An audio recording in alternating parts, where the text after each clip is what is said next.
यह मान लो कि भगवान है, तुम ये मान लो कि महापुरुष नाम की चीज होती है, गुरु नाम की चीज होती है, जगत गुरु नाम की चीज होती है, बस हो जाए भगवान के, गुरु के, जगत गुरु जी के दिव्य दर्शन। तो मानते ही नहीं, मानते ही नहीं। उल्टा चिंतन किया, स्टार्ट हुआ, थोड़ा थोड़ा थोड़ा थोड़ा और फिर देखो विस्फोट हो गया वाणी से। ये मौन नियम क्यों रखा जाता है मनगढ़ में, वृंदावन में और जगह? हम लोगों के गुरुदेव जगत गुरु तम श्री कृपालु महाप्रभु ने क्यों रखा कि विस्फोट करके तुम अपना ही सर्वनाश करो, लेकिन ग्रेनेड तो ना फेंको, मिसाइल तो ना फेंको अपनी वाणी की कि दूसरे का भी सत्यानाश करो, डबल दंड मिलेगा। मैं अंदर नोट कर रहा हूं, हृदय में बैठा हुआ अंतर्यामी हो, किसी की गवाही नहीं सुनूंगा मैं, जैसे आजकल कोर्ट में होता है, गवाह इकट्ठा कर लेते हैं लोग पैसे दे दा करके। अब बेचारा क्या करे जज, वो गवाहों से निर्णय करेगा। भगवान कहते हैं साक्षी चेता केवलो निर्गुणश्च कठोपनिषद, वेद में लिखा है, मैं स्वयं विटनेस हूं, गवाह हूं।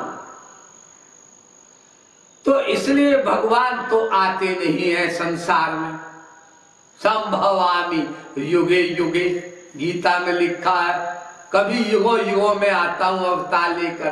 तो अपने महापुरुष को अपनी सारी शक्तियां देकर भेजते हैं, अपनी सब शक्तियां।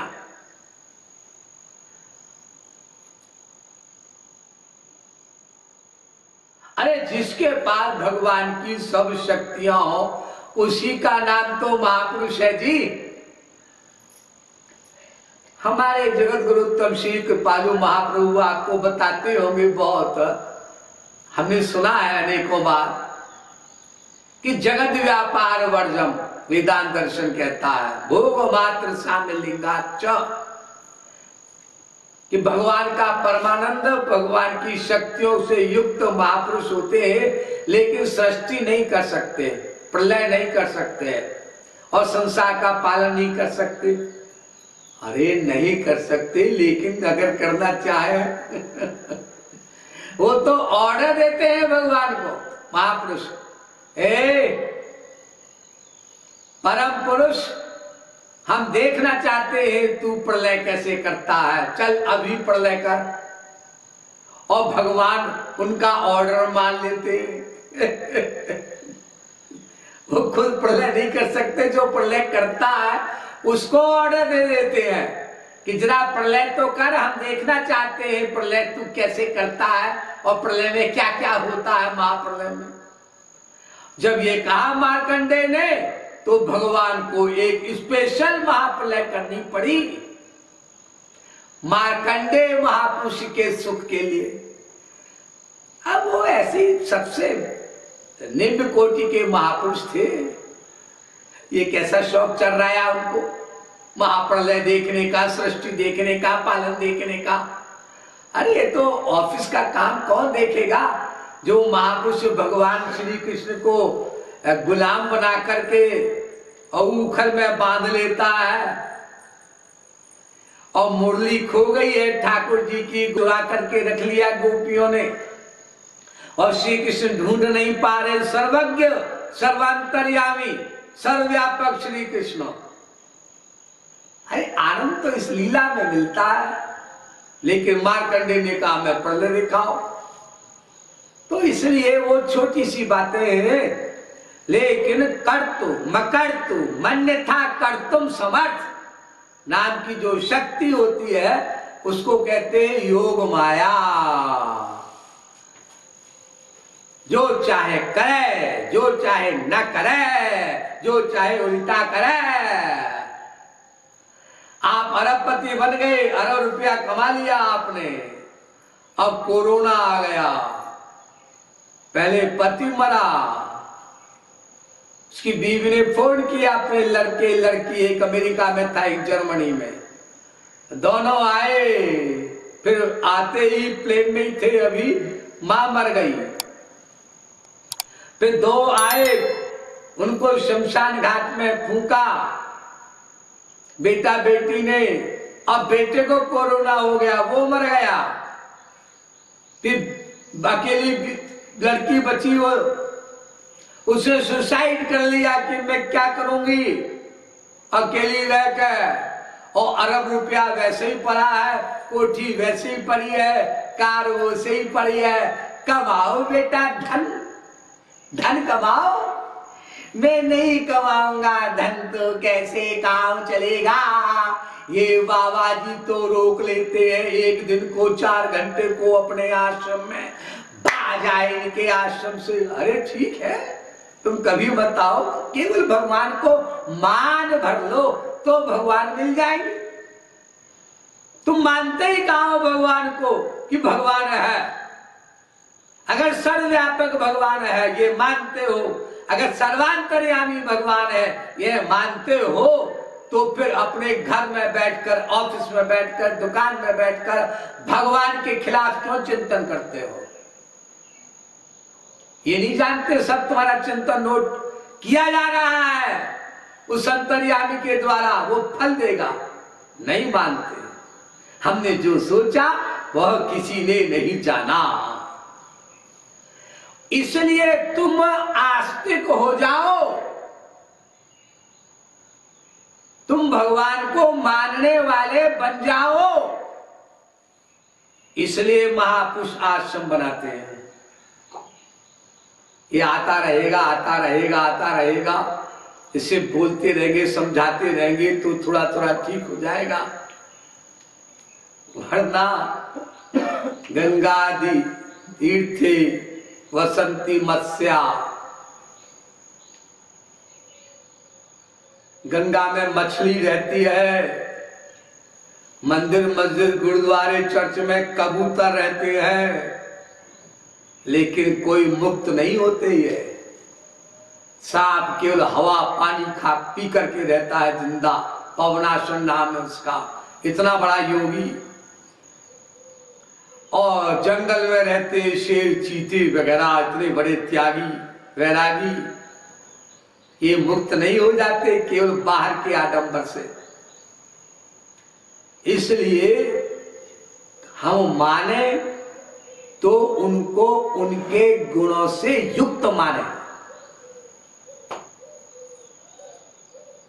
रक्षिष्यति विश्वासो भर्तृत्व वर्णे यथा अनुकूल से संकल्प प्रातिकूल से विसर्जनम। वल्लभाचार्य कहते हैं मानना किस चिड़िया का नाम है? मानना, इसको कहते हैं मानना कि वो कुछ भी आदेश दें तो उनके अनुकूल सोचो, और अगर प्रतिकूल आ गया मन में तो ये मत बोलो मेरा मन नहीं करता आने के लिए। अरे मन को इष्ट देव मान लेते हो बेवकूफ, कि मनमोहन को मानना है इष्ट देव, वो तो कभी भी नहीं करेगा मन। तुलसी पे चले पाप ते हरि चर्चा न सुहाए। इसी मन को ही तो मारना है। सारे शास्त्र वेद उपनिषद सारे संत पंथ ग्रंथ मन को ही तो कहते हैं रे मन हरि सु ऐसी प्रीति करा जैसी मछली नीरा। गुरु ग्रंथ साहब में लिखा है तजोरे मन हरि विमुखन को संग। सूरदास जी कहते हैं गहोरे मन श्याम चरण शरणाई। जगत गुरु उत्तम श्री कृपालु महाप्रभु कहते हैं। और हम लोग अपने मन को कहते हैं आओ मन, आओ आओ प्यारे मन, हम तुम्हारी शरण ग्रहण करेंगे। दोबारा महापुरुष के मिलने के बाद भी अनादिकाल से तुम्हारी शरण ग्रहण करी। कुत्ते बिल्ली सुअर गधा कीड़ा मकोड़ा भूत प्रेत पत्थर लक्कर वृक्ष बने। अब गुरु जी की शरणागति से गोलोक पहुंच जाएंगे। एक ही शरीर मिलेगा, दिव्य शरीर। मन नहीं लगेगा उसमें, इसलिए रंग बिरंगे गधे के शरीर, कुत्तों के शरीर मिलते रहे, फिर अपने मन की मनमानी करेंगे।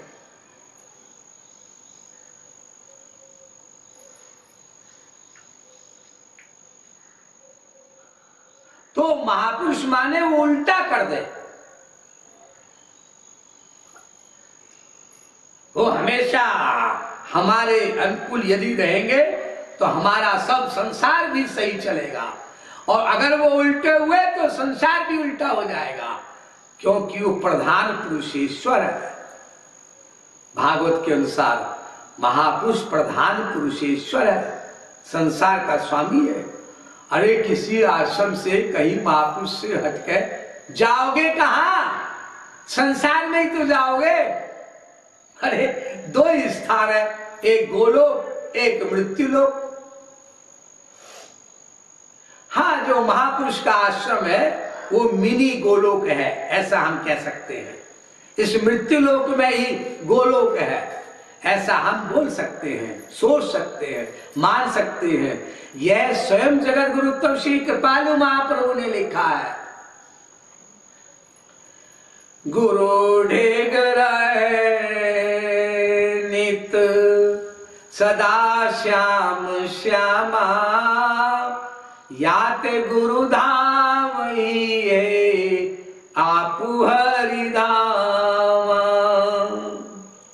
लेकिन वही स्वयं जगत गुरु उत्तम श्री कृपालु महाप्रभु कहते हैं कि बिना अंतःकरण की शुद्धि के अगर हम गोलोक भी पहुंच गए, ऊपर वाले दिव्य गोलोक में, तो वहां से भी बेरंग खाली हाथ लौटेंगे। अजी कुछ नहीं है यहाँ, ऐसा बकवास है जी। अंतःकरण शुद्धि करिए, तब महापुरुष के आश्रम से लाभ होगा, तब आश्रम के बाद गोलोक में रहना मिलेगा, फिर वहां लाभ होगा। गुरु धाम सम नहीं कहूं को धामा, गुरु की शरण जाए जाए हरि धामा। लेकिन गुरु आश्रम में वास आसानी से नहीं मिला करता। आजकल की तरह तो आश्रम बन गए, कई सारे लोग चले जाते, फिर सब भाग जाते वहां से, गुरुजी गायब हो जाते। जो वास्तविक गुरु आश्रम है वहां पर तो गुरु ठोक ठोक कर परीक्षा लेकर के फिर आश्रम में रखता है। तो इसलिए कभी यह नहीं बोलिए, कभी यह मत सोचिए कि हमारे ऊपर कृपा नहीं है गुरु की, जगत गुरु की, श्री श्री महाराज जी की। हरि गुरु कृपा सदा सब ही पर, अंतःकरण पात्र पावन कर। अंतःकरण पवित्र करो, तब उस कृपा का बोध होगा, और अंतःकरण पवित्र होगा आज्ञा पालन करने से। जो भी वो आज्ञा दे, अगर मौन रहने की आज्ञा दी है तो मौन रहो, उसको तो बोलने की आज्ञा दी है, हाँ उसको बोलने की दी है, तुमको मौन रहने की है। तुम हरी हरी बोल करके आंसू बहाओ, वाल्मीकि को आज्ञा दी है तुम मरा मरा बोलो रटा, उनकी आज्ञा में क्यों टांग अड़ा रहे हो, वहां भी दोष दर्शन कर रहे हो। ऐसे महापुरुष से लाभ लेना चाहते हो। जगत गुरु उत्तम श्री कृपालु महाप्रभु ने सारी दुनिया को चैतन्य महाप्रभु के संकीर्तन का रिजुवेनेशन करके, उसको परिष्कृत करके संकीर्तन का प्रचार किया स्वयं, और प्रचारकों से करवाया। लेकिन स्वयं अपनी माता को, यानी हम लोगों की जगत माता भगवती देवी से कहा कि तुम जप किया करो, जप। क्यों जी, आप औरों को तो कीर्तन कहते हैं, हमें जप कहते हैं। अरे बुद्धि लगाने का क्यों अधिकार है? हमसे कहते हैं मौन करो, उसको कहते हैं बोलो। उसकी अंतःकरण शुद्धि बोलने से होगी। किसी प्रचारक को बोलने का आदेश दिया है, अगर वो नहीं बोलेगा तो उसके अंतःकरण शुद्धि नहीं होगी। और तुम्हें आदेश दिया है मौन रहने का, तो मौन रहो। तुम्हारी अंतःकरण शुद्धि मौन रहने से होगी। अगर ऐसे ही गुरु की आज्ञाओं में टांग अड़ाते रहेंगे हम महापुरुष के व्यवहार में, वाणी में, तो फिर अनंत काल तक, जैसे अनादिकाल से अब हम ऐसे भटकते आए हैं, तो आगे भी भटकते रहेंगे हम लोग अनंत अनंत काल तक, महापुरुष भगवान के मिलने पर भी। अतएव महापुरुष भगवान से मिलने पर लाभ क्यों नहीं होता, इसके जिम्मेदार हम स्वयं।